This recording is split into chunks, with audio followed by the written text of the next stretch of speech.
Hello दोस्तों, नमस्कार। NCB education hub YouTube channel में आप सभी मित्रों का हार्दिक अभिनंदन है। दोस्तों, आज की वीडियो क्लास में इंडियन ज्योग्राफी और वर्ल्ड ज्योग्राफी के कुछ इम्पोर्टेंट प्रश्नों के बारे में बात की जाएगी। जैसे प्रमुख बोर्ड है और उनके मुख्यालय हैं। कॉफ़ी बोर्ड भारत में कर्नाटक के बेंगलुरु स्थान पर है। रबर बोर्ड केरल के कोट्टायम में है। चाय बोर्ड पश्चिम बंगाल के कोलकाता में है। तंबाकू बोर्ड आंध्र प्रदेश के गंटूर स्थान पर है। और मसाला बोर्ड कोच्चि केरल में है। दोबारा देख लीजिए, कॉफ़ी बोर्ड बेंगलुरु में, रबर बोर्ड कोट्टायम में, चाय बोर्ड कोलकाता में, तंबाकू बोर्ड गुंटूर में जो आंध्र प्रदेश में है, और मसाला बोर्ड भारत के केरल राज्य में है। दोस्तों, भारत में सबसे ज़्यादा मसालों का उत्पादन केरल राज्य में होता है, इसलिए केरल को भारत में मसालों का बगीचा कहते हैं। अगला महत्वपूर्ण क्वेश्चन देखें भाई। दोस्तों, यह है उष्णकटिबंधीय घास के मैदान। मुख्य रूप से आपको इन 3 इंपॉर्टेंट उष्णकटिबंधीय घास के मैदानों के याद रखना है। बहुत सारी एग्जाम्स में ये सवाल पूछे जाते हैं, आरआरबी और एसएससी के, तो ये फेवरेट क्वेश्चन है। जैसे पूर्वी अफ्रीका में जो उष्णकटिबंधीय घास के मैदान पाए जाते हैं उन्हें सवाना कहते हैं। ब्राज़ील में इन्हें कंपोज कहते हैं। वेनेजुएला में लानोस। दोबारा देख लीजिए, वेनेजुएला में लानोस, ब्राज़ील में कंपोज और पूर्वी अफ्रीका में सवाना। ठीक है दोस्तों, आगे देखें। अब देखें आप शीतोष्ण कटिबंधीय घास के मैदान। 2 प्रकार के घास के मैदान पूछे जाते हैं आमतौर पर परीक्षा में। एक तो उष्ण कटिबंधीय घास के मैदान और एक शीतोष्ण कटिबंधीय घास के मैदान। तो 3 तो आपको उष्ण कटिबंधीय घास के मैदान ध्यान रखने हैं, लानोस, कंपोज और सवाना। और बाकी ध्यान रखने हैं शीतोष्ण कटिबंधीय। जैसे पंपाज घास के मैदान अर्जेंटीना देश में पाए जाते हैं जो दक्षिण अमेरिका का है। प्रेरी घास के मैदान उत्तरी अमेरिका में। वेल्ड घास के मैदान दक्षिण अफ्रीका में। स्टेपी घास के मैदान मध्य एशिया में। और डाउन्स जो घास के मैदान हैं वो ऑस्ट्रेलिया और न्यूजीलैंड में पाए जाते हैं। न्यूजीलैंड में घास के मैदानों को कैंटाबरी कहते हैं। ध्यान रखना, न्यूजीलैंड में शीतोष्ण कटिबंधीय घास के मैदानों को कैंटाबरी कहते हैं, जबकि ऑस्ट्रेलिया में इन घास के मैदानों को डाउन्स कहा जाता है। मध्य एशिया में स्टेपी, दक्षिण अफ्रीका में वेल्ड, उत्तरी अमेरिका में प्रेरीज, अर्जेंटीना में पंपास। समझ में आ गया होगा। आगे देखें, कुछ महत्वपूर्ण बातें पढ़ रहे हैं दोस्तों जो एग्जाम की दृष्टि से बहुत ही इंपॉर्टेंट है। दोस्तों, नाबार्ड जो कृषि क्षेत्र में ऋण उपलब्ध करवाता है भाई, नाबार्ड की स्थापना हुई थी 12 जुलाई 1982। ये तारीख तो आप याद कर लीजिए कि नाबार्ड की स्थापना कब हुई थी, 12 जुलाई 1982 को। इसका मुख्यालय मुंबई में है। कृषि क्षेत्र में ऋण उपलब्ध कराने वाली सबसे बड़ी संस्था है अपने देश की, और इसका गठन शिवरमन समिति की सिफारिश पर हुआ था। अगला क्वेश्चन, राष्ट्रीय कृषि आयोग का गठन 2004 में हुआ था भाई, एमएस स्वामीनाथन की अध्यक्षता में। एमएस स्वामीनाथन की अध्यक्षता में राष्ट्रीय कृषि आयोग का गठन 2004 में हुआ था। किसान क्रेडिट कार्ड योजना केसीसी ये 1998 में चालू हुई थी। किसान कॉल सेंटर 21 जनवरी 2004 से शुरू हुआ। हरित क्रांति से 5 फसलों को लाभ मिला भाई, गेहूं चावल को तो सबसे ज़्यादा, इसके साथ ही जवार, बाजरा, मक्का आदि का उत्पादन भी बढ़ा। ऑपरेशन फ्लड श्वेत क्रांति या दुग्ध क्रांति केरल के वर्गीज कुरियन के प्रयासों से शुरू हुई, इसलिए वर्गीज कुरियन को सफ़ेद क्रांति का जनक माना जाता है। अब देखिए दोस्तों, आप कृषि के कुछ मुख्य अवयव, जैसे एग्रीकल्चर, कृषि क्या है, मृदा की जुताई, फसलों को उगाना और पशुपालन का विज्ञान और एक कला है एग्रीकल्चर। इसे ही खेती कहते हैं, कृषि कहते हैं, एग्रीकल्चर कहते हैं। सेरीकल्चर का मतलब होता है रेशम उत्पादन या रेशम कीट पालन। सेरीकल्चर को रेशम के कीटों का वाणिज्यिक पालन भी कहा जाता है। तीसरा देखें, पीसीकल्चर, इसे मत्स्य पालन कहा जाता है। मछली उत्पादन में मुख्य रूप से ये विशेष कृषि की जाती है। विशेष रूप से निर्मित तालाबों और पोखरों में मत्स्य पालन या मछली पालन को कहा जाता है। विटीकल्चर में दोस्तों अंगूरों की खेती होती है, इसे द्राक्षा कृषि पद्धति भी कहते हैं। और हॉर्टिकल्चर को उद्यान कृषि कहते हैं। इसमें बागवानी की कृषि लगाई जाती है, सब्जियां लगाई जाती है, फूलों को लगाया जाता है और फलों के पौधे लगाए जाते हैं। तो ध्यान रखना, हॉर्टिकल्चर और उद्यान कृषि बागवानी के लिए प्रसिद्ध रही है। आगे भी देखें, इंडिया या भारतीय रिजर्व बैंक भारत में सभी प्रकार के करेंसी नोट जारी करता है। इसका मुख्यालय मुंबई में है और आरबीआई की स्थापना 1935 ईस्वी में हुई थी, जिसका राष्ट्रीयकरण 1949 में किया गया। अगला क्वेश्चन देखें भाई, पटसन यानी जूट व पटसन निर्मित सामान का सबसे बड़ा उत्पादक देश कौन सा है। दोस्तों, पटसन का उत्पादन और इससे बने हुए सामान के उत्पादन के मामले में भारत का विश्व में पहला स्थान है। जबकि विश्व में सर्वाधिक केवल पटसन का उत्पादन बांग्लादेश करता है और भारत में सर्वाधिक पटसन का उत्पादन पश्चिम बंगाल राज्य में हुगली नदी के तट पर होता है। तो ऑप्शन ए सही आंसर होगा। नेक्स्ट क्वेश्चन देखिए, 7 पार्टी अलायंस का संबंध किस देश से रहा है? दोस्तों 7 दलों का ये जो ग्रुप था ये नेपाल देश में था भाई। नेपाल में 2006 में आधुनिक लोकतंत्र की स्थापना हुई और नेपाल का नया संविधान 2015 ईस्वी में बनाया गया। ध्यान रखना, नेपाल लोकतंत्र की स्थापना के मामले में तीसरी लहर का देश माना जाता है। तो इस क्वेश्चन का सही जवाब होगा नेपाल। यहाँ 7 पार्टी अलायंस थी। नेक्स्ट क्वेश्चन देखें भाई, महात्मा गांधी जी ने कौन से गोलमेज सम्मेलन में भाग लिया था? गोलमेज सम्मेलनों का आयोजन ब्रिटेन के राजधानी लंदन में हुई थी भाई। 3 गोलमेज सम्मेलन हुए थे कुल मिला के, पहला, द्वितीय और तीसरा। महात्मा गांधी जी ने केवल दूसरे गोलमेज सम्मेलन में भाग लिया था और इसमें महात्मा गांधी जी को असफलता मिली, जिसके कारण भारत आने पर इन्होंने दोबारा से सविनय अवज्ञा आंदोलन प्रारंभ किया। अगला इंपॉर्टेंट क्वेश्चन देखें, जलियांवाला बाग हत्याकांड कब हुआ था? दोस्तों 13 अप्रैल 1919 को जलियांवाला बाग हत्याकांड भारत के पंजाब राज्य के अमृतसर शहर में हुआ था। इस दिन सिखों का प्रसिद्ध त्योहार था वैसाखी। तो वैसाखी की तैयारियां करने के लिए और अंग्रेजों के द्वारा रॉलेट एक्ट के तहत डॉक्टर शौकत अली और मोहम्मद को गिरफ्तार करने के बाद छुड़ाने के लिए यह बैठक की गई थी भाई। ठीक है, अगला क्वेश्चन देखिए, प्रसिद्ध ब्रेटन वुड्स नामक स्थान किस देश में है? ब्रेटन वुड्स दोस्तों एक संस्था थी, एक वित्तीय संस्था थी जिसकी स्थापना अमेरिका या संयुक्त राज्य अमेरिका के न्यूयॉर्क शहर में की गई थी भाई। तो ब्रेटन वुड्स की संस्था की स्थापना तो सन 1944 में की गई थी और यह स्थान वर्तमान समय में अमेरिका देश के न्यूयॉर्क शहर में है। न्यूयॉर्क में ही संयुक्त राष्ट्र संघ का मुख्यालय है भाई। अगला क्वेश्चन देखिए, निम्नलिखित में से कौन सी कंपनी एक से अधिक देशों में उत्पादन पर नियंत्रण अथवा स्वामित्व रखती है? एक बहुराष्ट्रीय कंपनी अनेक देशों में अपना व्यापार चलाती है, वहां उत्पादन कर सकती है, उसके ऊपर नियंत्रण कर सकती है और अपना स्वामित्व रख सकती है। जैसे उदाहरण के लिए दोस्तों, जैसे फोर्ड कंपनी की जो फोर्ड कार निर्माता एक कंपनी है, यह एक बहुराष्ट्रीय कंपनी है। वर्तमान में दोस्तों जैसे उदाहरण के लिए अमेजन एक बहुराष्ट्रीय कंपनी है। ऐसे किस देश में सत्ता का बंटवारा सामूहिक समूहों में होने पर सामुदायिक सरकार दिखाई देती है? यह तो दोस्तों बेल्जियम देश में दिखाई देती है भाई। सामुदायिक सरकारों की अवधारणा बेल्जियम देश में दिखाई देती है। हमारे देश में जो संघात्मक शासन व्यवस्था अपनाई गई है वो कनाडा देश से ग्रहण की गई है। यहाँ आमतौर पर दो प्रकार की सरकारें हैं। एक तो पूरे देश के लिए जिसे केंद्रीय सरकार कहते हैं और एक राज्य के लिए जिसे प्रांतीय सरकार या राज्य सरकार कहते हैं। तीसरी होती है स्थानीय सरकारें। एक विचारधारा जो अधिकारों एवं अवसरों के मामले में स्त्री व पुरुषों को बराबर अधिकार देती है, यह तो दोस्तों नारीवाद की विचारधारा है। नारीवाद में दोस्तों स्त्रियों के महत्व को बढ़ाने के लिए उन्हें ज़्यादा प्रोत्साहन दिया जाता है ताकि पुरुषों के समान उन्हें बराबरी के हक या अधिकार मिल सके। नारीवाद आंदोलन की शुरुआत विश्व में सबसे पहले अमेरिका में हुई भाई। ठीक है दोस्तों, आगे की जानकारी भी देख लीजिए। नदी है, लूणी नदी को लवणवती नदी कहते हैं, माही नदी को आदिवासियों की गंगा कहते हैं और बाणगंगा नदी को अर्जुन की गंगा या तीर गंगा नदी के नाम से जाना जाता है। आपका सही जवाब होगा ऑप्शन बी।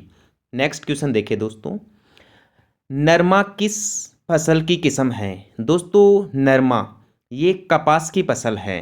ध्यान रखना दोस्तों, कपास को वाइट गोल्ड या सफ़ेद सोना के नाम से भी जाना जाता है और सूती वस्त्र उद्योग के लिए कच्चे माल के रूप में प्रयोग किया जाता है। कपास के लिए काली मृदा उपयुक्त मानी जाती है और भारत के महाराष्ट्र गुजरात में सर्वाधिक कपास का उत्पादन होता है। अगला क्वेश्चन देखें दोस्तों, अगला इंपॉर्टेंट क्वेश्चन है, हरियाली अमावस का पर्व किस माह में मनाया जाता है? दोस्तों आपको पता ही है कि हरियाली अमावस श्रावण अमावस्या को मनाई जाती है। तो आपका ऑप्शन बी सही आंसर होगा। आप इस क्वेश्चन को इस तरीके से भी याद कर सकते हैं कि श्रावण में अच्छी बरसात के कारण ये महीना हरा भरा रहता है, इसलिए हरियाली अमावस श्रावण अमावस्या को मनाई जाएगी। ठीक है दोस्तों, अगला क्वेश्चन देखें। अगला क्वेश्चन है दोस्तों, प्रसिद्ध चित्रकार साहिब राम किस चित्र शैली से संबंधित थे? दोस्तों ये जो साहिब राम थे इनका संबंध जयपुर शैली से रहा है। ये बहुत ही अच्छा सवाल है और ध्यान रखना, जो जयपुर शैली है इसका सवर्ण काल जयपुर के राजा प्रताप सिंह के शासनकाल को माना जाता है। जयपुर चित्र शैली में दरबार के दृश्य बहुत ही महत्वपूर्ण माने जाते हैं। ठीक है दोस्तों, अगला क्वेश्चन देखिए भाई। अगला इंपॉर्टेंट क्वेश्चन है, राजस्थान में स्त्रियों द्वारा लहरिया किस अवसर पर पहना जाता है?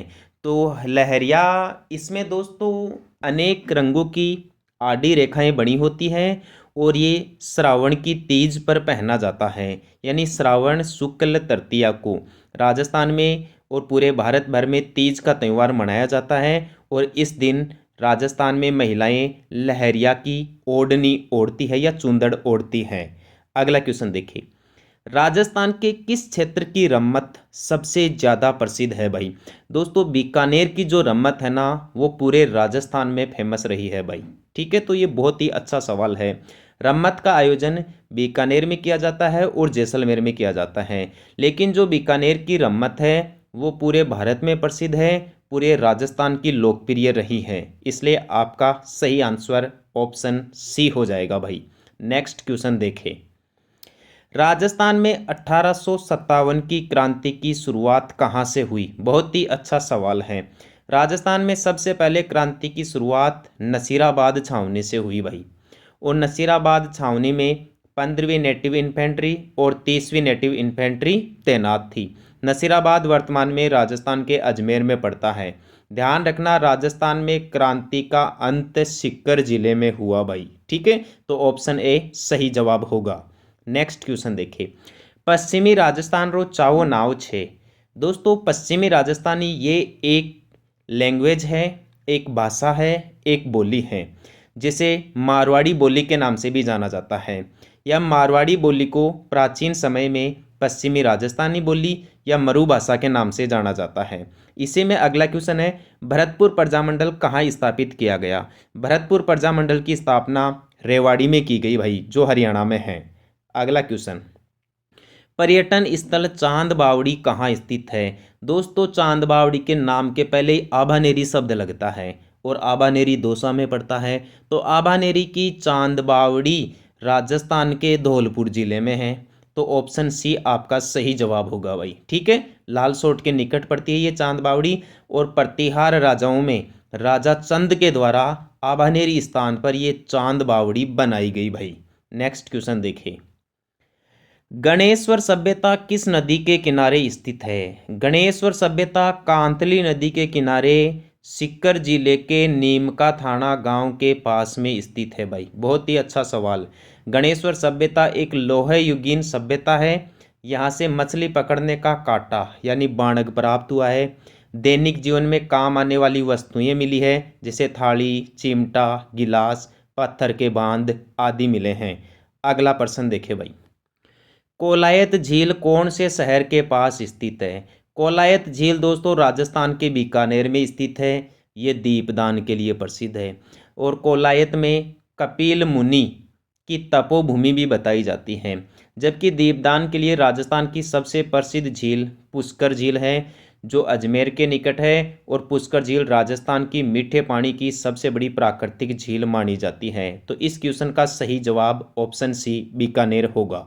अगला प्रश्न देखिए, राजस्थान के आदिवासियों का कुंभ किस मेले को कहते हैं? दोस्तों आदिवासी राजस्थान के दक्षिणी क्षेत्र में रहते हैं, डूंगरपुर, बांसवाड़ा, उदयपुर, यहाँ सबसे ज़्यादा आदिवासी या जनजाति लोग रहते हैं। तो आदिवासियों का कुंभ वेणेश्वर मेले को कहते हैं।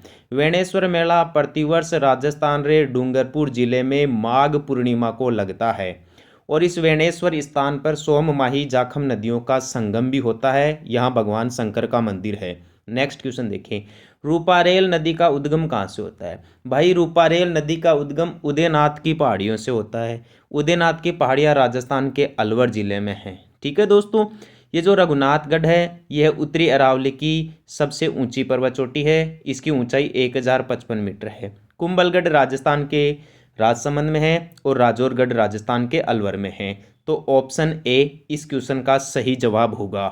नेक्स्ट क्वेश्चन देखे भाई, बिज्जी किस साहित्यकार का उपनाम है? दोस्तों ये जो विजयदान देथा थे, इन्हें बिज्जी के नाम से जाना जाता है भाई, या इन्हें राजस्थानी लोक कथाओं का शेक्सपियर भी कहा जाता है। तो दोनों आंसर ध्यान रखना, राजस्थानी लोक कथाओं का शेक्सपियर और बिज्जी, ये दोनों उपनाम विजयदान देथा के माने जाते हैं। इन्होंने दुविधा पुस्तक लिखी है, बातारी फुलवारी पुस्तक लिखी है। ठीक है दोस्तों, आगे के देखिए। सिलिसेड लेक पैलेस राजस्थान के कौन से पर्यटन सर्किट में है?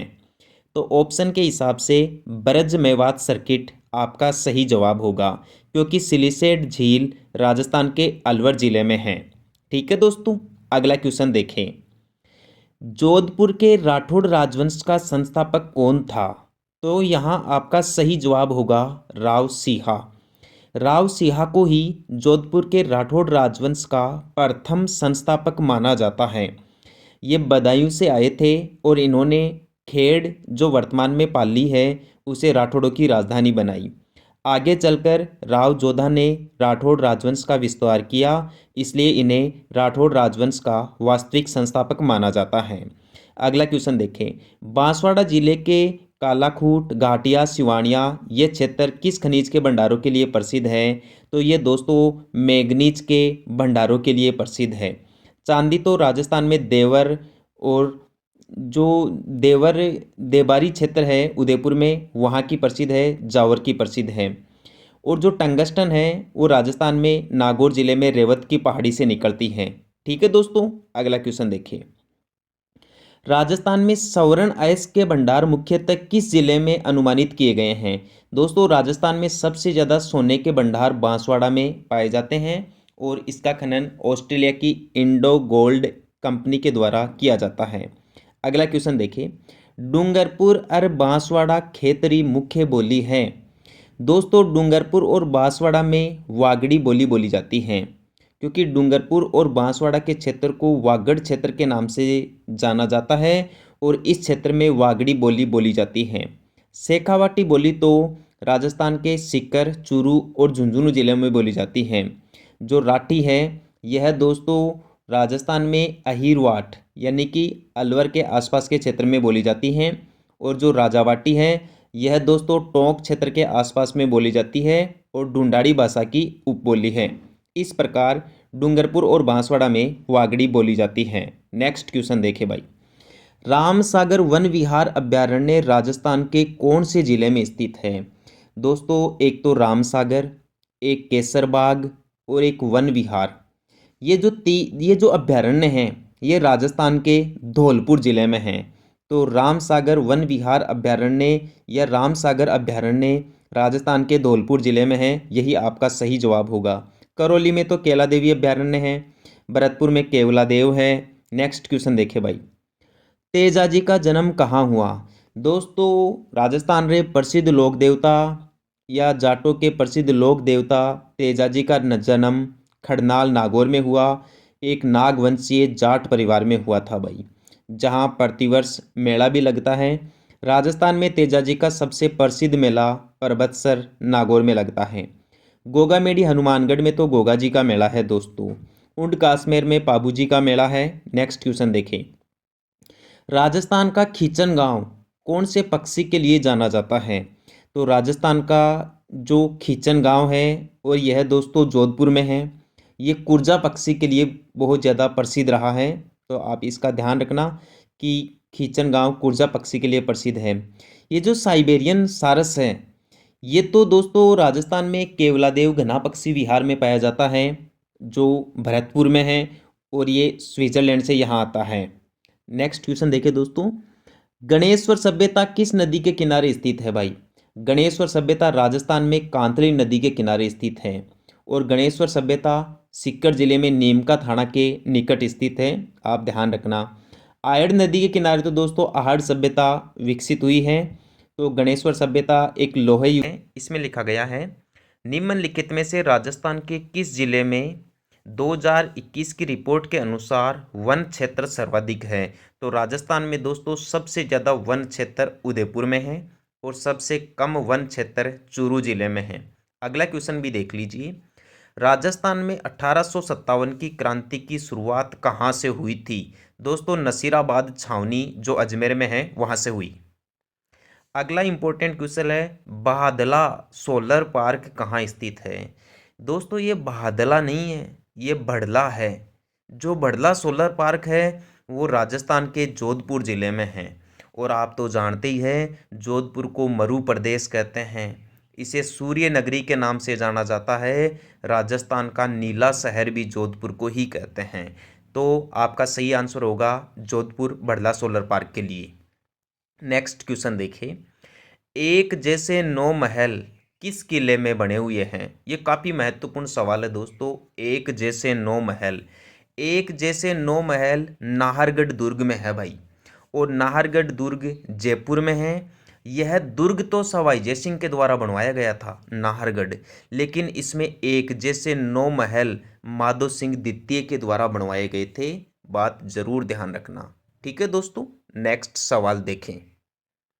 स्वतंत्रता सेनानी केसरी सिंह बारहट की पैनोरमा कहाँ बनेगी? पैनोरमा का मतलब दोस्तों ये जो केसरी सिंह बारहट जी है इनका स्मारक कहाँ बनाया जाएगा?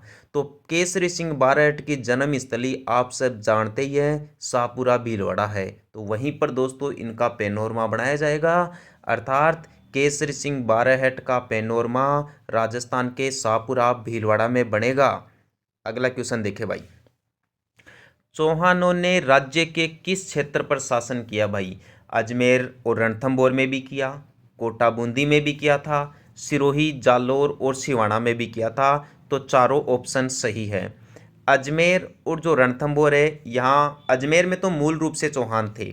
रणथंभौर में फिर गोविंदराज जो पृथ्वीराज चौहान तृतीय का बेटा था उसने चौहान साम्राज्य की स्थापना की। कोटा बूंदी में हाड़ा चौहान थे। सिरोही जालोर सिवाना यहाँ दोस्तों सोनगरा चौहान थे। तो इस प्रकार राजस्थान के इन तीनों ऑप्शन में जो आपके क्वेश्चन में दिए गए हैं तीनों जगह चौहानों का साम्राज्य रहा, चौहानों का शासन रहा। इनमें से जो चौहान थे मूल रूप से सांभर के आसपास के क्षेत्र के सपादलक्ष के माने जाते हैं। आगे चलकर उन्होंने अजमेर को राजधानी बनाई, फिर कुछ ने दिल्ली में और फिर पूरे राजस्थान में फैल गए भाई। नेक्स्ट क्वेश्चन देखिए, किस राजस्थान का कौन सा दुर्ग राजस्थान का जिब्राल्टर के नाम से जाना जाता है? दोस्तों राजस्थान का जिब्राल्टर कहते हैं तारागढ़ अजमेर के दुर्ग को। जो कुंभलगढ़ दुर्ग है इसे तो मजबूती के कारण कर्नल जेम्स टोड ने एट्रस्कन की संज्ञा दी है। चित्तौड़गढ़ दुर्ग को दोस्तों कहा जाता है गढ़ तो चित्तौड़गढ़ बाकी सब गढ़ैया। ये जो टोडगढ़ दुर्ग है, टोडगढ़ दोस्तों राजस्थान के झालावाड़ में है भाई। नेक्स्ट क्वेश्चन देखें, राजस्थान का मिनी खजुराहो किस ऐतिहासिक स्मारक को कहा जाता है? दोस्तों राजस्थान का मिनी खजुराहो भिंडदेवरा मंदिर 12 को कहा जाता है। तो ऑप्शन 3 आपका सही जवाब होगा। रणकपुर के जैन मंदिर पाली में है और इसे स्तंभों का मंदिर भी कहा जाता है। नागदा का सास बहू का मंदिर राजस्थान के उदयपुर जिले में है और किराड़ू के मंदिर बाड़मेर में है। ठीक है दोस्तों, अगला क्वेश्चन देखें, आदिवासियों का मसीहा किसे कहा जाता है? दोस्तों मोतीलाल तेजावत को आदिवासियों का मसीहा कहा जाता है। जो गोविंद गुरु है इन्होंने भी दोस्तों आदिवासियों में सुधार के बहुत ज़्यादा प्रयास किए थे। हरिदेव जोशी को राजस्थान में पत्रकारिता का पिता कहा जाता है। सुरजी भगत ने गोविंद गुरु का सहयोग किया था। एक और क्वेश्चन है इसमें, आदिवासियों के कुंभ के नाम से कौन सा तीर्थ स्थल प्रसिद्ध है? आदिवासियों का कुंभ दोस्तों ये वेणेश्वर धाम बांसवाड़ा को माना जाता है भाई, जहां शिव का प्रसिद्ध तीर्थ स्थान है। और हर वर्ष माघ पूर्णिमा को बेणेश्वर मेले का आयोजन भी डूंगरपुर में माही सोम और जाखम नदियों के संगम पर किया जाता है। ऊपर वाले क्वेश्चन में दोस्तों आदिवासियों से संबंधित जो गोविंद गुरु थे इन्होंने एक ही आंदोलन चलाया था भाई। ठीक है, और मोतीलाल तेजावत ने भी यहाँ अंधविश्वास और कुप्रथाओं को समाप्त करने के लिए अनेक आयोजन किए थे भाई। नेक्स्ट क्वेश्चन देखें अगला, निम्नलिखित को सुमेलित करना है। एक साइड में राजवंश है और एक तरफ रियासत दी गई है। दोस्तों ये जो झाला राजवंश था ये तो राजस्थान के गागरोनगढ़ जिले में था। जो खींची राजवंश था, खींची, यह दोस्तों झालावाड़ में था। और एक है दोस्तों दोस्तों झाला राजवंश तो झालावाड़ में था, खींची राजवंश गागरोन में था, देवड़ा चौहान राजस्थान में सिरोही में थे और सोनगरा चौहान जालोर में थे। अगला क्वेश्चन, राजस्थान के इस प्रदेश के लिए राजस्थान या द्वित्व नाम किस ग्रंथ या अभिलेख में उल्लेखित है? यह जानकारी तो अपने को बसंतगढ़ अभिलेख या बसंतगढ़ शिलालेख जो राजस्थान के सिरोही जिले में है वहां से प्राप्त होती है। ये जो बसंतगढ़ शिलालेख है जो सिरोही में मिला है 682 विक्रम संवत का मिला है, इसमें दोस्तों हमारे प्रदेश का नाम राजस्थान या द्वित्व लिखा गया है। ध्यान रखना, महर्षि वाल्मीकि जी ने मरुकांतर नाम दिया है, कर्नल जेम्स टोड ने राजस्थान रजवाड़ा रायथन नाम दिया, जॉर्ज थॉम्स ने इस प्रदेश को राजपूताना नाम दिया। तो ये सभी प्रकार के क्वेश्चंस आप जरूर ध्यान रखना। ये जो भाबरू का शिलालेख है दोस्तों ये बेराट में है, जहाँ से सम्राट अशोक के समय की जानकारी मिलती है, मौर्य काल की जानकारी मिलती है। Central and western Rajput state of India, ये पुस्तक कर्नल जेम्स टोड के द्वारा लिखी गई थी। और ये जो राजरूपक पुस्तक है ये वीरभान के द्वारा लिखी गई थी। अगला क्वेश्चन देखे भाई, निम्न नगरों को उनके प्राचीन नामों के साथ सुमेलित कीजिए। दोस्तों ये जो बयाना है ना, बयाना का प्राचीन नाम था श्रीपंथ और ये भरतपुर में है। नागौर का प्राचीन नाम था भाई अहिछत्रपुर। नगरी का प्राचीन नाम था माध्यमिका जो चित्तौड़गढ़ में है। और प्रतापगढ़ का प्राचीन नाम था काठड़। दोस्तों प्रतापगढ़ जिले में माही नदी के अपवाह क्षेत्र को काठड़ कहा जाता है। देखिए दोस्तों आज का पहला प्रश्न, प्रतापगढ़ झालावाड़ तथा बांसवाड़ा के कुछ क्षेत्र प्राचीन समय में किस भूभाग के अंग थे? तो आपका सही आंसर होगा भाई मालव देश के। जो मालव जनपद था ना, इसमें प्रतापगढ़ और झालवाड़ा का या झालावाड़ का कुछ क्षेत्र शामिल है भाई। ठीक है। वल देश तो दोस्तों जैसलमेर को कहा जाता है। और ये जो कोठी है ना, कोठी दोस्तों एक तो सुनहरी कोठी निवाई टोंक में है और एक काठी क्षेत्र है दोस्तों गंगानगर हनुमानगढ़ में। घग्गर नदी का जो प्रवाह क्षेत्र वाला भाग है इसे दोस्तों काठी या बग्गी कृषि के लिए जाना जाता है। अगला क्वेश्चन देखें, राजस्थान का कौन सा शहर बावड़ियों का शहर कहलाता है? City of step wells. बहुत ही अच्छा सवाल है। आपका सही जवाब होगा बूंदी। राजस्थान के बूंदी जिले को बावड़ियों का शहर कहते हैं। भरतपुर जिले को राजस्थान का प्रवेश द्वार कहते हैं। जयपुर दोस्तों, जयपुर शहर को राजस्थान की पिंक सिटी या गुलाबी शहर के नाम से जाना जाता है। ध्यान रखना, राजस्थान को गुलाबी रंग से राम सिंह ने पुतवाया था जो जयपुर के राजा थे। ठीक है दोस्तों, जो गुलाबी है इसका ओरिजिनल रंग गेरुआ माना जाता है। बांदीकुई दौसा में है जो राजस्थान में सबसे पहले रेल की शुरुआत से जुड़ा हुआ स्थान है, जो बांदीकुई से आगरा फोर्ट के बीच में चलाई गई थी भाई। अगला क्वेश्चन देखिए, राजस्थान के किन शहरों या स्थानों को उनके प्रसिद्ध नामों के साथ जाना जाता है? हल्दीघाटी। हल्दीघाटी दोस्तों राजस्थान के राजसमंद जिले में है और जो हल्दीघाटी युद्ध का मैदान है इसे राजस्थान की थर्मोपोली कहते हैं भाई। और ऐसा कर्नल जेम्स टोड ने कहा है। दोबारा बता दूं, कर्नल जेम्स टोड ने हल्दीघाटी युद्ध के मैदान को या हल्दीघाटी के युद्ध को राजस्थान की थर्मोपोली नाम दिया है। ठीक है। अगला दूसरा ऑप्शन देखिए, भीलवाड़ा। भीलवाड़ा को राजस्थान की वस्त्र नगरी या अब्रक नगरी कहते हैं। इसे राजस्थान की टेक्सटाइल सिटी के नाम से भी जाना जाता है भाई। जालोर, जालोर को ग्रेनाइट शहर कहते हैं। राजस्थान में सबसे ज्यादा ग्रेनाइट का उत्पादन जालोर में होता है, इसलिए इसे राजस्थान का ग्रेनाइट शहर कहा जाता है। दोस्तों जयपुर को राजस्थान की रतन नगरी कहते हैं, वैभव की नगरी कहते हैं। अगला क्वेश्चन देखिए दोस्तों, यहां दोबारा बताऊं क्या आपको मैं, हल्दीघाटी को राजस्थान की थर्मोपल्ली कहते हैं, भीलवाड़ा को राजस्थान की वस्त्र या अब्रक नगरी बोलते हैं, जालोर को राजस्थान की ग्रेनाइट सिटी कहते हैं और जयपुर को राजस्थान की रत्न नगरी कहते हैं। नेक्स्ट क्वेश्चन, ये पुस्तक है दोस्तों central and western Rajput state of India. पुस्तक का अन्य प्रसिद्ध नाम क्या है? Annals and antiquities of Rajasthan. चौथा ऑप्शन सही हो जाएगा। ये किताब कर्नल जेम्स टोड के द्वारा लिखी गई थी और 1829 में लंदन से प्रकाशित की गई थी। तो कर्नल जेम्स टोड, जिन्हें राजस्थान के इतिहास का पिता कहते हैं, ठीक है, इनके द्वारा लिखी गई ये प्रसिद्ध पुस्तक है central and western Rajput state of India, जिसे ही the annals and antiquities of Rajasthan के नाम से भी जाना जाता है। ये 2 नंबर की पुस्तक है ना दोस्तों, military memorial of mister George Thomas. ये पुस्तक तो दोस्तों विलियम फ्रैंकलिन या फ्रैंकलिन विलियम के द्वारा लिखी गई थी मिस्टर जॉर्ज थॉमस पर। मिस्टर जॉर्ज थॉमस पहला आदमी था जिसने हमारे प्रदेश को राजपूताना नाम दिया और उसकी मृत्यु बीकानेर में हुई। जबकि ये जो जॉर्ज थॉमस था ये आयरलैंड का था भाई, ठीक है। और जो कर्नल जेम्स टोड था वो इंग्लैंड का था। इसने अपने प्रदेश को राजस्थान नाम दिया, रजवाड़ा नाम दिया या रायथन नाम दिया। देखो व्याख्या की गई है नीचे, central and western Rajput state of India पुस्तक की रचना कर्नल जेम्स टोड ने की थी। क्लियर है भाई। अगला क्वेश्चन देखो आपने, निम्नलिखित में से कौन सा युग्म सही सुमेलित नहीं है? रणकपुर। रणकपुर दोस्तों 1000 खंभों का शहर है, ये बिल्कुल सही बात है।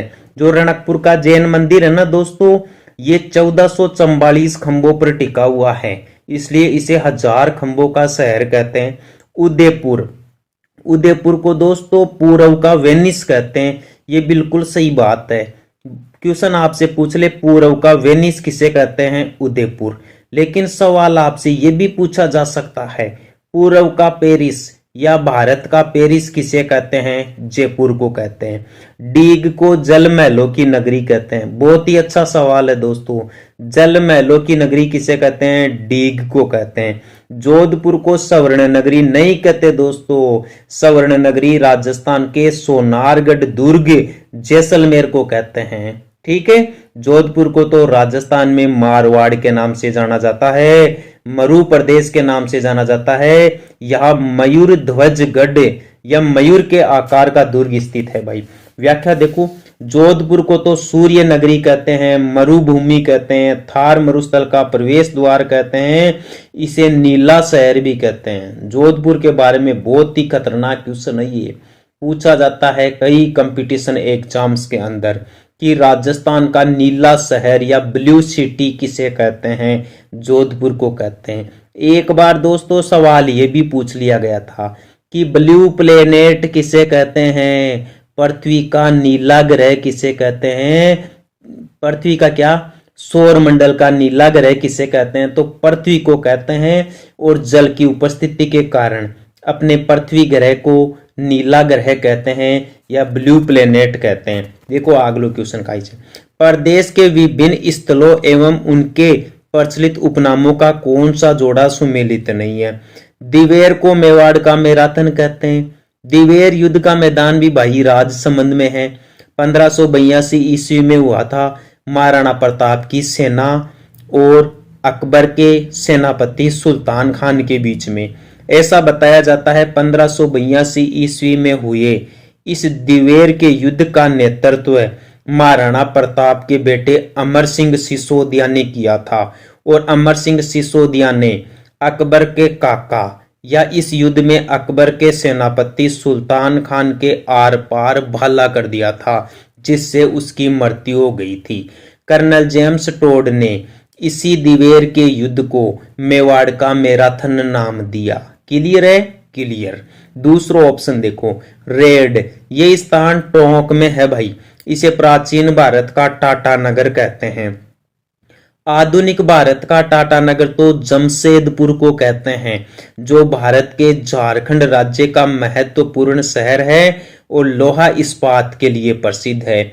जमशेदपुर शहर की स्थापना जमशेदजी टाटा के नाम पर की गई भाई, और लोहे का मुख्य केंद्र है, स्टील बनाने का प्रमुख केंद्र है ये टाटा नगर। तो पूछा जाता है सवाल कि आधुनिक भारत का टाटा नगर तो किसे कहते हैं? जमशेदपुर को, जो झारखंड में है। आपसे राजस्थान के बारे में यह सवाल पूछा जा सकता है कि प्राचीन भारत का टाटा नगर किसे कहते हैं? तो रेड टोंक को कहते हैं भाई। इसे प्राचीन भारत का टाटा नगर क्यों कहते हैं? क्योंकि राजस्थान के इस सभ्यता स्थल पर प्राचीन सिक्कों का वृहत भंडार मिला है। तो प्राचीन सिक्कों का वृहत भंडार मिलने के कारण टोंक के रेड सभ्यता स्थल को प्राचीन भारत का टाटा नगर नाम दिया गया है। तीसरा ऑप्शन देखो भाई, किराडू। देखो किराडू राजस्थान का बाड़मेर में है भाई, और इसे राजस्थान का खजुराहो कहते हैं। जो खजुराहो के मंदिर है ना दोस्तों, ये मध्य प्रदेश में है और ये चंदेल शासकों के द्वारा निर्मित किए गए थे। दोनों ही सवाल काफी इंपॉर्टेंट है। सीधा सवाल ये पूछ लेगा, भारत में खजुराहो के मंदिर कहाँ पर है भाई? ये दोस्तों मध्य प्रदेश में है। खजुराहो के मंदिरों का निर्माण किसने करवाया था? चंदेल शासकों ने करवाया था। राजस्थान का खजुराहो किसे कहते हैं? किराडू स्थान बाड़मेर को कहते हैं। एक सवाल ये भी पूछा जाता है कि राजस्थान का मिनी खजुराहो किसे कहते हैं? बंडदेवरा बारां स्थान को कहते हैं। राजस्थान का मिनी खजुराहो किसे कहते हैं? बंडदेवरा बारां को कहते हैं। ये खजुराहो क्या है दोस्तों? ये दोस्तों अश्लील मंदिरों के लिए प्रसिद्ध है भाई, ठीक है। चौथा ऑप्शन देखिए, हल्दी घाटी। इसे राजस्थान का वेल्लोर तो कभी नहीं कहते। हल्दी घाटी को तो राजस्थान की थर्मोपोली कहते हैं, कर्नल जेम्स टोड के अनुसार, है ना दोस्तों। आप ध्यान रखना इस बात का। यदि सवाल आपसे पूछ ले कि राजस्थान का वेल्लोर किसे कहते हैं, तो राजस्थान का वेल्लोर तो भैंसरोडगढ़ को कहते हैं, जो राजस्थान के चित्तौड़गढ़ जिले में है। याद रह जाएगा ना आपको दोस्तों। इस भैंसरोडगढ़ की एक और खास बात बताऊं आपको, जो कर्नल जेम्स टोड से ही जुड़ी हुई है। कर्नल जेम्स टोड ने ऐसा कहा कि यदि मुझे राजपूताना की तरफ से कोई जागीर की पेशकश की जाए तो मैं भैंसरोडगढ़ दुर्ग मांगूंगा, ठीक है। तो सवाल ध्यान रखना कि कर्नल जेम्स टोड ने कौन से दुर्ग के बारे में इच्छा जताई प्राप्त करने की, तो भैंसरोडगढ़ की। इसे काफी सुरक्षित दुर्ग बताया जाता है। अगला क्वेश्चन देखे भाई, अलवर को अन्य किस नाम से जाना जाता है भाई? अलवर के बारे में, अलवर को क्या राजस्थान का प्रवेश द्वार कहते हैं? नहीं भाई, राजस्थान का प्रवेश द्वार तो भरतपुर जिले को कहते हैं। तो क्या राजस्थान का सिंह द्वार कहते हैं? हाँ, ये बिल्कुल सही बात है। राजस्थान का सिंह द्वार अलवर को कहते हैं। राजस्थान का पूर्वी प्रवेश द्वार जल महलों का शहर, नहीं भाई, जल महलों का शहर तो डीग भरतपुर को कहते हैं, ठीक है दोस्तों। देखो चारों क्वेश्चन के आंसर दोबारा बता देता हूं। इस क्वेश्चन में जो चार ऑप्शन है ना, चारों के चार क्वेश्चन बनते हैं। राजस्थान का प्रवेश द्वार भरतपुर, राजस्थान का सिंह द्वार अलवर, राज्य का पूर्वी प्रवेश द्वार धौलपुर, जल महलों का शहर डीग भरतपुर। पूछ ले आपसे दक्षिणी पूर्वी राजस्थान का प्रवेश द्वार बताओ, चित्तौड़गढ़ बता देना। एक और सवाल पूछा जा सकता है प्रवेश द्वार के मामले में कि मरुस्थल का प्रवेश द्वार बताओ, तो जोधपुर बता देना। अही छतरपुर का वर्तमान नाम क्या है? अही छतरपुर का वर्तमान नाम तो नागौर है दोस्तों। ये चौहानों की राजधानी थी अही छतरपुर, जो सपादलक्ष की राजधानी थी, और सपादलक्ष सांबर झील के आसपास का क्षेत्र था। इस सपादलक्ष की स्थापना चौहानों के प्रथम राजा या प्रथम आदि पुरुष वासुदेव चौहान के द्वारा की गई थी भाई, जो सांबर झील के आसपास का क्षेत्र बताया जाता है। और सपादलक्ष की राजधानी अही छतरपुर थी, जिसे वर्तमान में नागौर के नाम से जाना जाता है। और नागौर को राजस्थान की धातु नगरी भी कहते हैं। तारागढ़ अजमेर में है, जयपुर अपनी राजधानी है, बीकानेर की स्थापना राव बीकाजी के द्वारा की गई थी, ठीक है दोस्तों। ये जो तारागढ़ है ना, तारागढ़ इसे गढ़बीटड़ी कहा जाता था, लेकिन जो मेवाड़ का राजा था ना दोस्तों, राजकुमार था एक, उड़ना राजकुमार के नाम से जाना जाता है, जिसे पृथ्वीराज सिसोदिया, उनकी रानी का नाम था तारा। तो तारा के नाम पे पृथ्वीराज सिसोदिया ने अजमेर के गढ़बीटड़ी दुर्ग का नाम बदलकर तारागढ़ कर दिया था। अच्छा सवाल है, ध्यान रखना। नेक्स्ट क्वेश्चन, राजस्थान के किस नगर के संबंध में कहा जाता है कि केवल पत्थर की टांगे ही आपको वहां ले जा सकती है? जैसलमेर के लिए ही कहा जाता है। जैसलमेर दुर्ग को दूर से देखने पर ऐसे लगता है जैसे कोई लंगर डाले हुए हैं, ठीक है। तो जैसलमेर बहुत ही दूर दुर्ग है, मरुस्थल में है। तो जैसलमेर दुर्ग तक पहुंचने के लिए आपको पत्थर की टांगों की तरह आपके पैर मजबूत होने चाहिए, इसलिए इसके ऊपर यह बात कही गई है। जोधपुर को तो मयूरध्वजगढ़ के नाम से जाना जाता है। उदयपुर शहर को पूर्व का वेनिस कहते हैं। और चित्तौड़ में चित्तौड़गढ़ दुर्ग है ही, जो राजस्थान का सबसे बड़ा रिहायशी दुर्ग है। देखो इस संबंध में यह दुआ प्रसिद्ध है भाई जैसलमेर दुर्ग के बारे में। घोड़ा कीजिए काठ का, पीठ कीजिए पाषाण की, बख्तर कीजिए लोहे का, तब देखो जेशान, ठीक है। नेक्स्ट क्वेश्चन, सुमेलित करना है। राजस्थान की मोनालिसा किसे कहते हैं? ये तो दोस्तों बनी ठनी पेंटिंग को कहते हैं। और ये बनी ठनी पेंटिंग किशनगढ़ में बनाई गई थी भाई। किशनगढ़ के राजा थे, उनका नाम था निहाल सिंह। तो निहाल सिंह की प्रेयसी थी भाई बनी ठनी मोनालिसा, जिसे इस नाम से जाना जाता है। और एरिक डिकिंसन और फयाज अली ने बनी ठनी की प्रसिद्धि मोनालिसा के रूप में की है। राजस्थान का अबुल फजल मुहणोत नैणसी को कहा गया है। वागड़ का गांधी भोगीलाल पांड्या को कहते हैं और राजस्थान का गांधी गोकुलभाई भट्ट को कहते हैं। नेक्स्ट सवाल, चौहानों ने राज्य के किस क्षेत्र पर शासन किया था?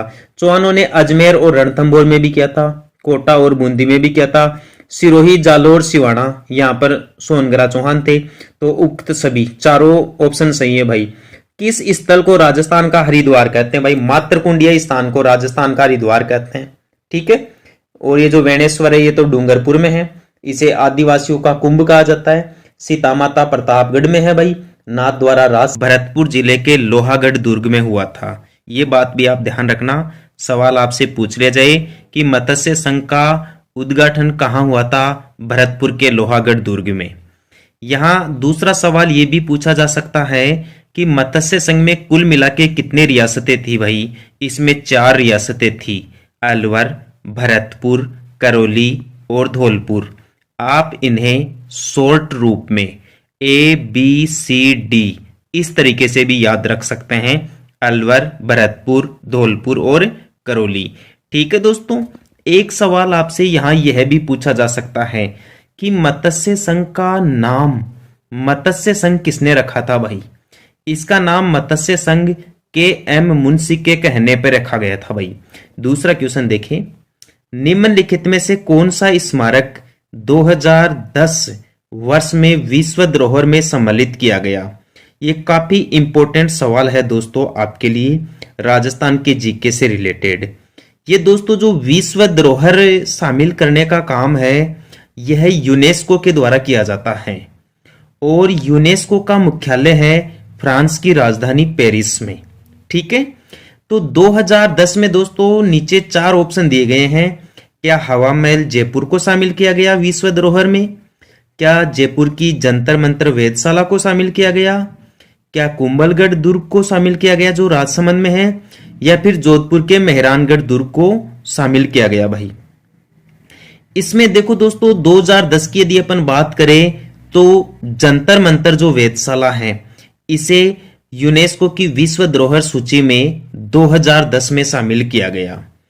और दोस्तों ये जो हवा महल जयपुर है इसे यूनेस्को की विश्व धरोहर सूची में शामिल तो नहीं किया गया, लेकिन वर्ष 2019 में जयपुर का जो परकोटा है इसे यूनेस्को की विश्व धरोहर सूची में शामिल किया गया।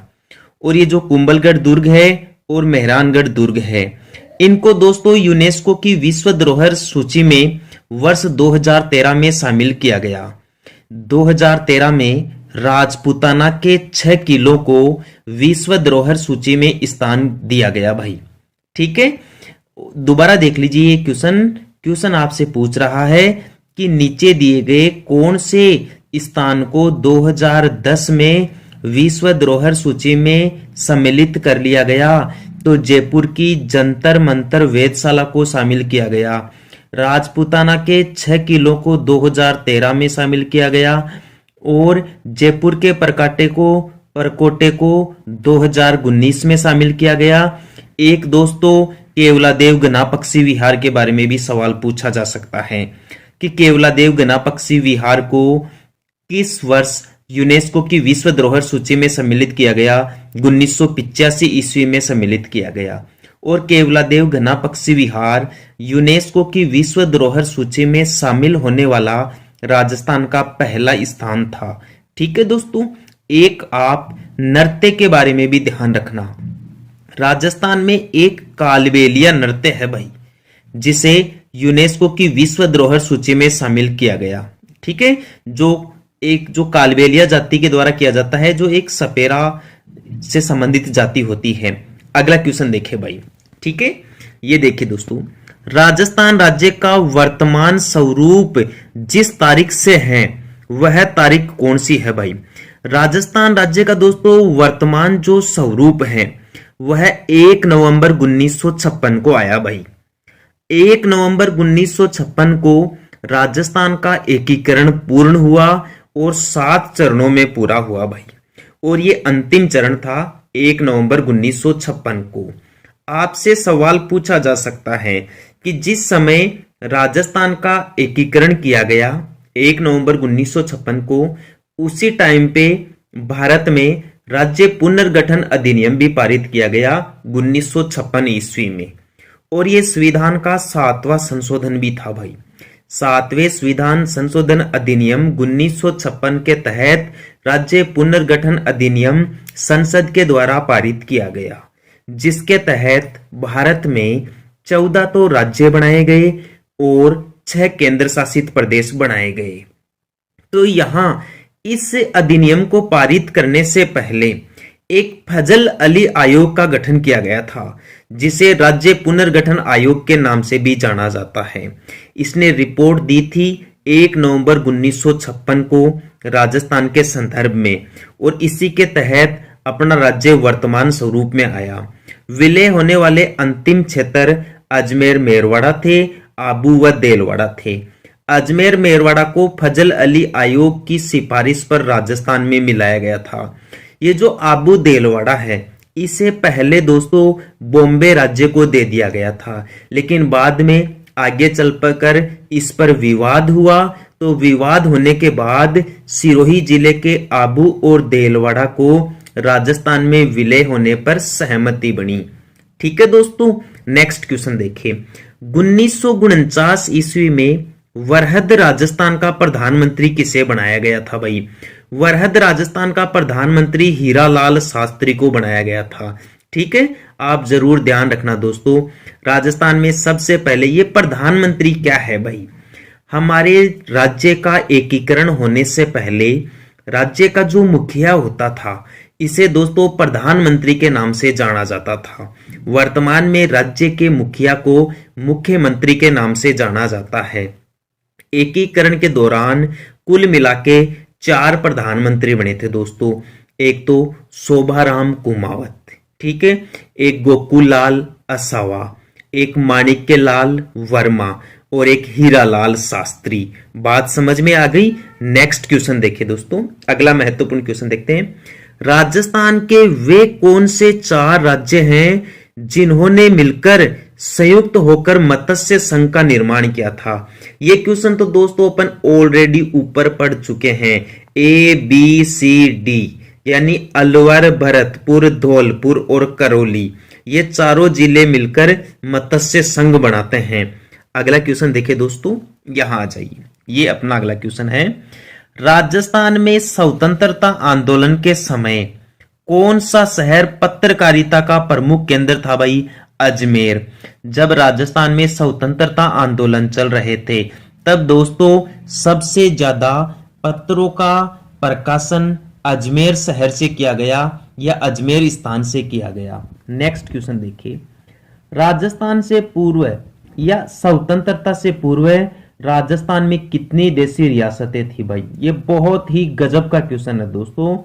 आजादी से पहले राजस्थान में कुल मिला के 19 देशी रियासतें थी, 3 ठिकाने थे और एक केंद्र शासित प्रदेश या चिपशिप था। जो केंद्र शासित प्रदेश या चिपशिप था, उसका नाम तो था अजमेर मेरवाड़ा। जो 3 ठिकाने थे, उनमें एक का नाम तो था दोस्तों निमराना, जो वर्तमान में अलवर में है। एक का नाम था लावा, जो वर्तमान में टोंक में है, और एक का नाम था भाई कुशलगढ़। ठीक है दोस्तों, तो लावा, ये जो ऑप्शन में दिया गया है ना नीचे कुबलगढ़, ये कुबलगढ़ नहीं है दोस्तों, इसकी जगह कुशलगढ़ है। ये बुक में गलत प्रिंट हुआ है, तो आप कंफ्यूज मत होना। दोबारा बता देता हूं, आजादी से पहले या स्वतंत्रता से पूर्व राजस्थान में 19 तो देशी रियासतें थी, 3 ठिकाने थे और एक केंद्र शासित प्रदेश था। अगला क्वेश्चन, निम्नलिखित में से किसे मरुभूमि की कोकिला कहते हैं? अल्लाह जिलाई बाई। ये आपका बिल्कुल सही जवाब है दोस्तों। मरुभूमि की कोकिला या मरु कोकिला के नाम से अल्लाह जिलाई बाई को जाना जाता है भाई। और अल्लाह जिलाई बाई का जन्म राजस्थान रे बीकानेर जिले में हुआ था। ध्यान रखना, बहुत ही अच्छा सवाल है ये जो अल्लाह जिलाई बाई है, ये दोस्तों एक मांड गायिका थी भाई। और इन्होंने राजस्थान का सबसे प्रसिद्ध गीत गाया था, केसरिया बालम आवोनी म्हारे देश, जो राजस्थान का राज्य गीत है।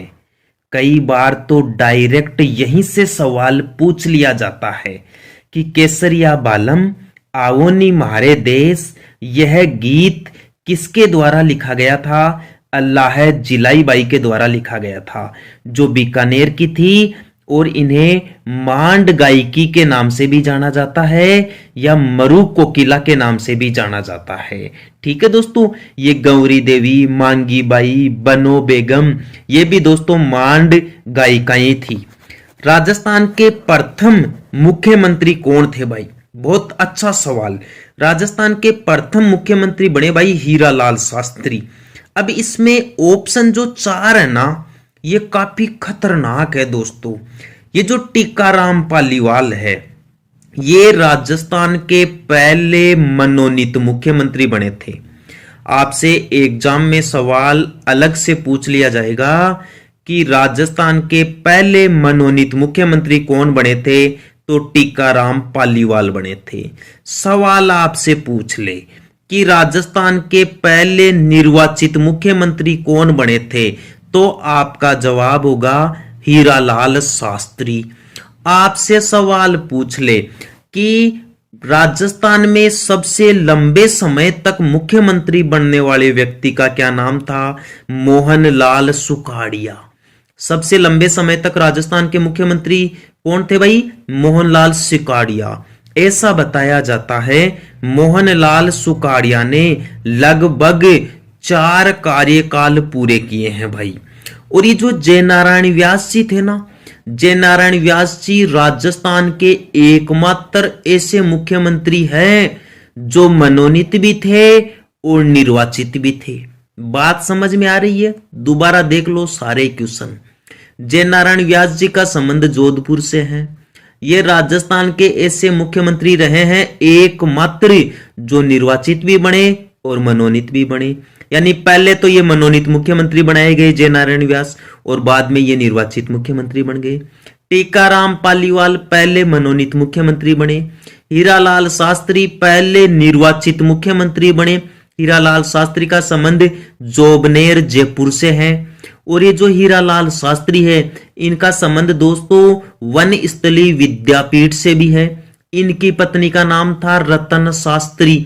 तो इन्होंने अपनी पत्नी रत्ना शास्त्री के साथ मिलकर निवाई टोंक में कुटीर या फिर वन स्थली विद्यापीठ की स्थापना की, जिसे जीवन कुटीर के नाम से भी जाना जाता था। ठीक है, नेक्स्ट देखिए, एक इंपॉर्टेंट सवाल और बता देता हूं मोहनलाल सुखाड़िया के बारे में। क्वेश्चन आपसे पूछ ले कि राजस्थान में युवावस्था में मुख्यमंत्री बनने वाले कौन व्यक्ति थे भाई? मोहनलाल सुखाड़िया। एक और बात, राजस्थान में कौन से मुख्यमंत्री को शताब्दी पुरुष के नाम से जाना जाता है? तो मोहनलाल सुखाड़िया ने लगभग 16 वर्ष से भी ज्यादा समय तक मुख्यमंत्री के रूप में राजस्थान में कार्य किया, इसलिए इन्हें राजस्थान का शताब्दी पुरुष कहा जाता है। अगला क्वेश्चन, राजस्थान में कुल जिलों की संख्या कितनी है? ये तो एकदम आसान सवाल है, 33 है भाई। और राजस्थान का 33वां जिला प्रतापगढ़ बना था 2008 में। इस टाइम पे राजस्थान की मुख्यमंत्री वसुंधरा राजे सिंधिया थी। और ये जो प्रतापगढ़ है, ये अस्तित्व में आया था 1 अप्रैल 2010 को। ये भी अच्छा सवाल है। सवाल आपसे पूछ ले कि प्रतापगढ़ का गठन कौन सी समिति की सिफारिश पर किया गया? तो परमेश चंद्र कमेटी की सिफारिश पर किया गया। ताजा आंकड़ों का भी ध्यान रखना। वर्तमान के जो मुख्यमंत्री है ना, अशोक गहलोत जी, इन्होंने राजस्थान में 19 नए जिले बनाने की घोषणा की है। साथ ही इन्होंने 3 नए संभाग बनाने की भी घोषणा की है। अगला क्वेश्चन, मत्स्य संघ की राजधानी क्या थी भाई? मत्स्य संघ की राजधानी थी अलवर। क्या थी भाई? अलवर। बहुत ही अच्छा सवाल है। मत्स्य संघ जो 18 मार्च 1948 को गठन किया गया था, ये एकीकरण का पहला चरण था। इसकी राजधानी अलवर बनाई गई भाई। ठीक है, अगला क्वेश्चन, राजस्थान में सीमा सुरक्षा बल का नया मुख्यालय कहाँ स्थापित किया गया है? बीकानेर में। राजस्थान में बीएसएफ सीमा सुरक्षा बल का नया मुख्यालय बीकानेर में बनाया गया है भाई। राजस्थान का प्रवेश द्वार किसे कहते हैं? भरतपुर को। ध्यान रखना, राजस्थान का प्रवेश द्वार किसे कहते हैं? भरतपुर को। दक्षिणी पूर्वी राजस्थान का प्रवेश द्वार किसे कहते हैं? ये राजस्थान के गौरव चित्तौड़गढ़ को कहते हैं। आपको क्वेश्चन एक और पूछा जा सका है, आपको पूछ लिया जाए कि मरुस्थल का प्रवेश द्वार या मारवाड़ का प्रवेश द्वार किसे कहते हैं? जोधपुर को कहते हैं भाई। उम्मीद करता हूं जानकारी आपके ठीक तरीके से समझ में आई होगी। आगे के क्वेश्चन और देख लीजिए दोस्तों। अगला क्वेश्चन है, राजस्थान का कौन सा क्षेत्र डांग क्षेत्र के रूप में जाना जाता है? दोस्तों डांग क्षेत्र ये चंबल नदी से संबंधित क्षेत्र है भाई। डांग क्षेत्र डाकुओं के क्षेत्र को कहते हैं भाई। ऐसा क्षेत्र जहां पर डाकू लोग निवास करते हैं उसे डांग क्षेत्र के नाम से जाना जाता है। इसमें राजस्थान के 3 जिले आते हैं वैसे, धौलपुर, करौली और सवाई माधोपुर। धौलपुर, करौली और सवाई माधोपुर को मिलाकर डांग क्षेत्र कहा जाता है। तो आपके ऑप्शन के हिसाब से दूसरा ऑप्शन बिल्कुल सही होगा भाई। करौली और धौलपुर तो दे ही रखे हैं, एक सवाई माधोपुर का और ध्यान रखना है आपको कि धौलपुर, करौली और सवाई माधोपुर तीनों को डांग क्षेत्र कहते हैं। डांग क्षेत्र का मतलब चंबल नदी से जुड़ा हुआ है और डाकुओं के निवास स्थान वाले क्षेत्र को अपने भारत में डांग क्षेत्र के नाम से जाना जाता है। अगला क्वेश्चन भाई, राजस्थान दिवस किस तिथि को मनाया जाता है? 30 मार्च। ये बहुत ही अच्छा सवाल है भाई। 30 मार्च को राजस्थान दिवस मनाया जाता है। 26 जनवरी को गणतंत्र दिवस मनाया जाता है। 15 अगस्त इस दिन स्वतंत्रता दिवस मनाया जाता है और 2 अक्टूबर को दोस्तों गांधी जी की जयंती मनाई जाती है भाई। ठीक है, या अहिंसा दिवस भी मनाया जाता है। अगला इंपॉर्टेंट सवाल देखे भाई, विराटनगर किस जनपद की राजधानी थी भाई? ये तो मत्स्य जनपद की राजधानी थी। मत्स्य जनपद में अलवर, थोड़ा बहुत जयपुर का हिस्सा आता है और भरतपुर भी आता है। तो विराटनगर तो मत्स्य जनपद की राजधानी थी और विराटनगर को वर्तमान में बेराट के नाम से जाना जाता है भाई। ठीक है दोस्तों, ये जो आपका अंग था, अंग की राजधानी तो चंपा थी भाई। क्या थी? चंपा। और ये जो गंधार है इसकी राजधानी तो दोस्तों तक्षशिला थी जो वर्तमान में पाकिस्तान देश में है। मगध की राजधानी पाटलिपुत्र थी और पाटलिपुत्र का नया नाम है पटना। समझ में आ गई के बात? दोबारा सुन लो, विराटनगर किस जनपद की राजधानी थी? विराटनगर मत्स्य जनपद की राजधानी थी और मत्स्य जनपद में अलवर, भरतपुर और थोड़ा बहुत जयपुर का हिस्सा आता था भाई। अंग किसकी राजधानी थी आपसे पूछ ले तो अंग की राजधानी चंपा थी भाई। किसकी थी? चंपा। अंग जनपद था जिसकी राजधानी चंपा थी। गंधार की राजधानी तक्षशिला थी जो वर्तमान में पाकिस्तान में है और मगध की राजधानी पाटलिपुत्र थी जिसे वर्तमान में पटना के नाम से भी जाना जाता है। नेक्स्ट क्वेश्चन, भारत का पहला परमाणु विस्फोट किस स्थान पर किया गया?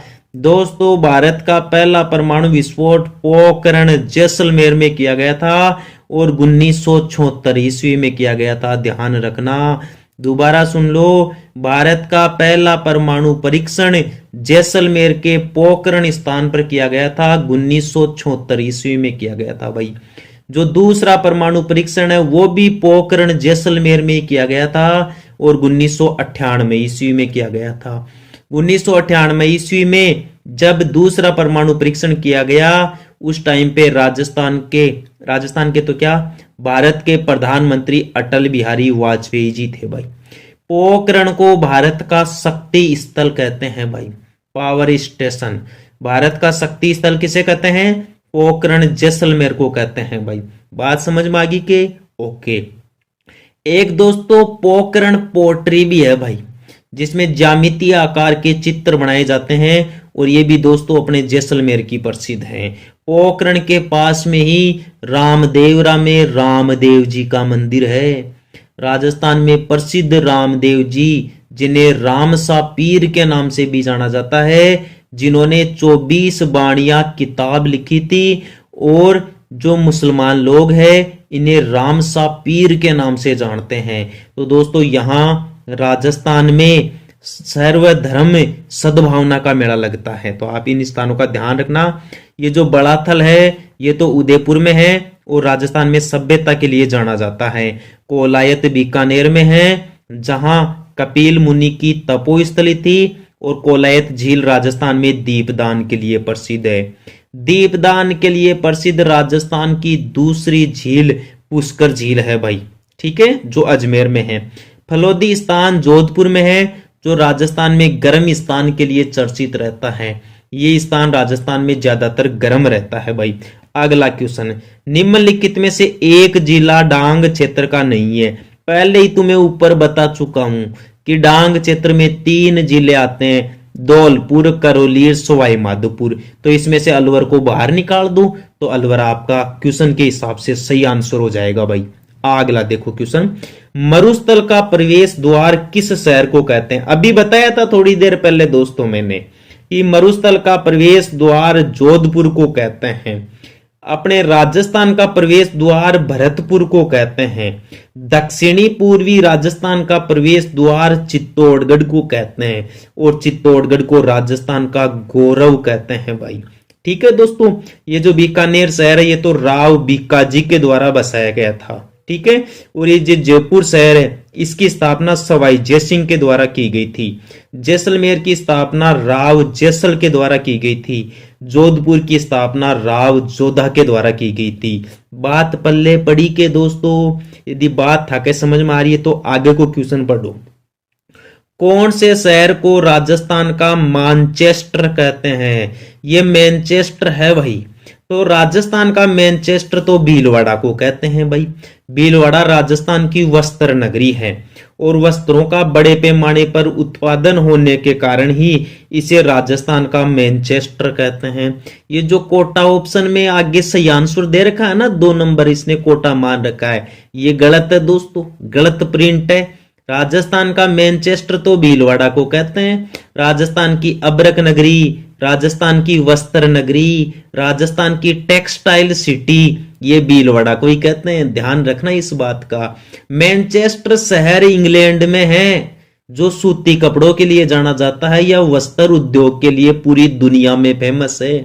तो दुनिया के जो स्थान मतलब वस्त्रों के लिए प्रसिद्ध है ना, उनके नाम के आगे हमेशा ही मैनचेस्टर लगाते हैं। जैसे जापान देश में एक ओसाका स्थान है भाई, या ओसाका शहर है जो सूती वस्त्रों के लिए प्रसिद्ध है। तो जापान का मैनचेस्टर किसे कहते हैं? ओसाका को कहते हैं। आपने भारत में वस्त्र उद्योग के लिए सबसे प्रसिद्ध स्थान अहमदाबाद है, गुजरात का अहमदाबाद। तो गुजरात के अहमदाबाद को भारत का मैनचेस्टर कहते हैं। 2 और सवाल याद रख लो ना, ताकि इस मैनचेस्टर का सारा ही झंझट खत्म। एक सवाल आपसे पूछा जाता है, उत्तरी भारत का मैनचेस्टर क्या है? तो उत्तरी भारत का मैनचेस्टर कानपुर उत्तर प्रदेश को कहते हैं और दक्षिण भारत का मैनचेस्टर कोयम्बटूर तमिलनाडु को कहते हैं। दोबारा सुन लो सारी जानकारियां।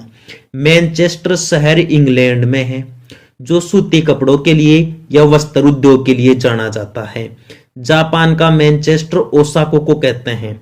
भारत का मैनचेस्टर अहमदाबाद को कहते हैं। उत्तरी भारत का मैनचेस्टर कानपुर को कहते हैं। दक्षिण भारत का मैनचेस्टर कोयम्बटूर तमिलनाडु को कहते हैं। और राजस्थान का मैनचेस्टर राजस्थान की टेक्सटाइल सिटी, राजस्थान की अब्रक नगरी या राजस्थान की वस्त्र नगरी भीलवाड़ा जिले को बोलते हैं। अगले क्वेश्चन पे आ जाओ। राजस्थान में ब्लू पोट्री का प्रसिद्ध केंद्र तो जयपुर है भाई। करपाल सिंह शेखावत पूरा वीडियो डाल रखा है इसके ऊपर। इन्होंने करपाल सिंह शेखावत ने नीले रंग के स्थान पर इसमें पीला रंग भी भरा है, इसलिए उन्हें शिल्प गुरु के नाम से जाना जाता है। पूछ ले जाए राजस्थान में ब्लू पोएट्री का प्रसिद्ध केंद्र कौन सा है? जयपुर। और ब्लू पोएट्री के जो सिद्धस्त कलाकार हैं वो कौन माने जाते हैं भाई? करपाल सिंह शेखावत को माना जाता है।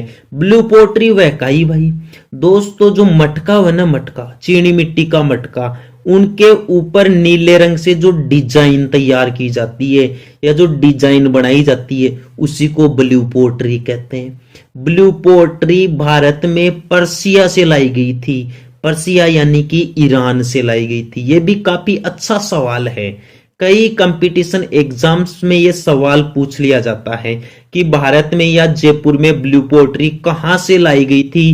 पर्सिया ईरान से लाई गई थी, जो कहां की प्रसिद्ध है, जयपुर की। ब्लू पोट्री के सिद्धस्त कलाकार कौन थे? करपाल सिंह शेखावत थे भाई। ठीक है, अगला क्वेश्चन देखो।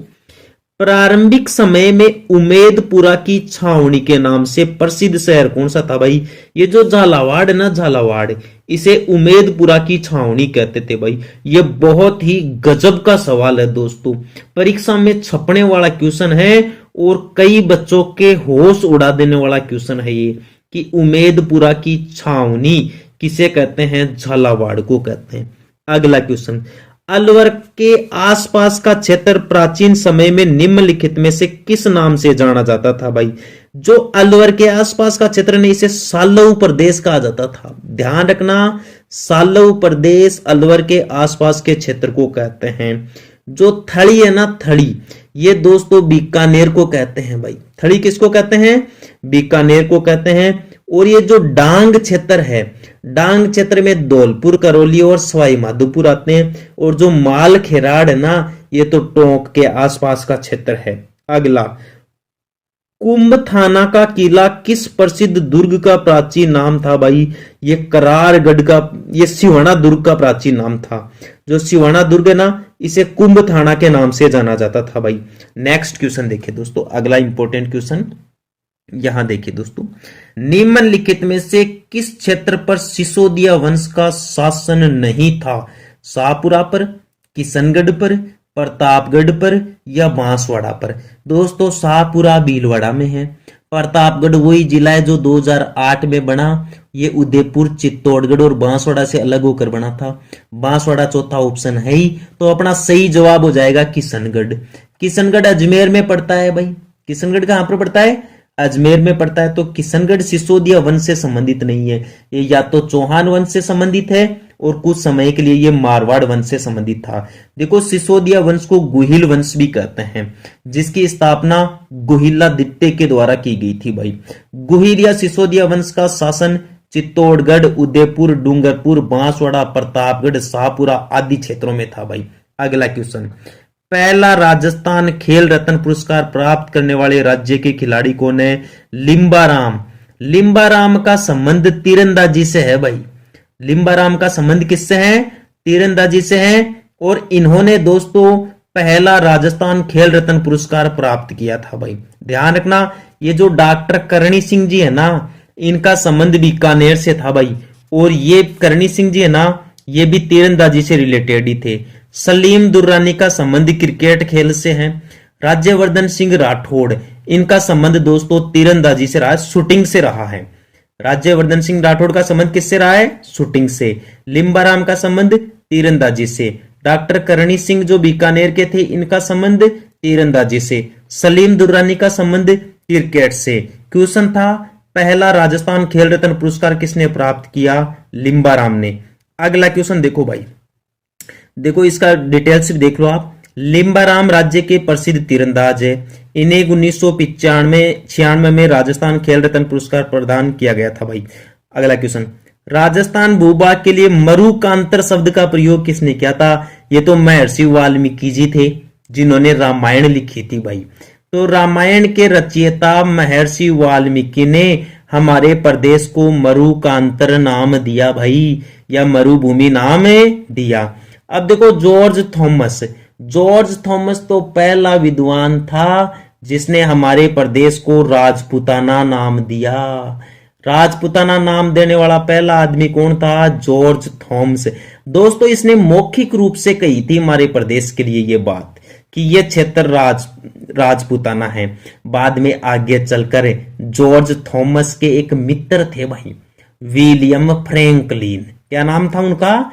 William Franklin. उन्होंने एक किताब लिखी, the military memorial of mister George Thomas, George Thomas के ऊपर लिखी थी दोस्तों फ्रैंकलिन विलियम ने ये किताब। और उसमें उन्होंने फिर उल्लेख किया कि जॉर्ज थॉमस संभवतः पहला व्यक्ति था जिसने इस प्रदेश के लिए मरुकांतर नाम का प्रयोग किया। मुहणोत नैन्सी, अब्राहम ग्रियर्सन, इनका संबंध दोस्तों